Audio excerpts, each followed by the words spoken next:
Paxton, what do you say to someone that comes to you and says, "Hey, I got an idea. I want to bring an app to the marketplace," and they're looking for advice from you? I guess what would you share with them? Well, that happens a lot. There's a lot that goes into it. I would say, from my experience, good ideas a dime a dozen. Don't fall in love with your idea. Hmm.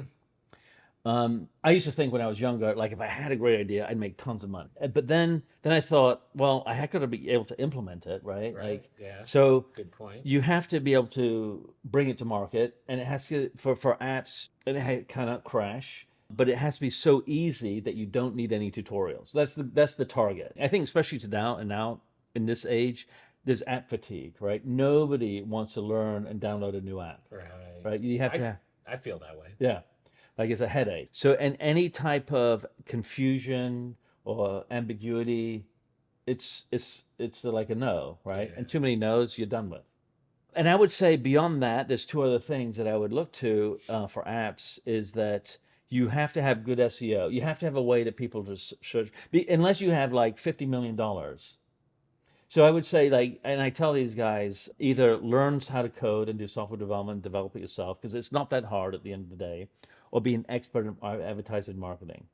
Because actually, you can have a crappy idea, implement it well, and sell it if you're really good, right? Yeah. I don't. I was good. I was always good in the development. Also, you could hire companies like SPR to do the development for you. That's a good option.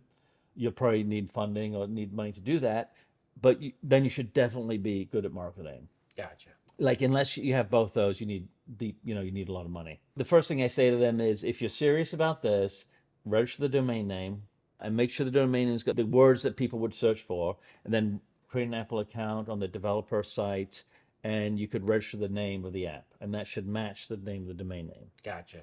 At the end of the day, it doesn't matter what you have. You got to tell people about it, and they Right. got to find you. You got to make a good site that they could find you, that they think it's intriguing to download it. And that's like the chain of events that happened with Dry Weather. But I tell you, when I started off, I wasn't thinking that. I was just thinking people would just magically find me. And at the very end, like, so I get emails all the time saying, "I love your app. I tell you everybody about it." So that's what you want. I could tell you how great I am all day, and I know you know that, but it's much more convincing if somebody else tells you how great I am, right? So if I get people telling me, "Oh, I tell my friends and everybody I met about your app," and it's like, well, that's perfect, right? Right.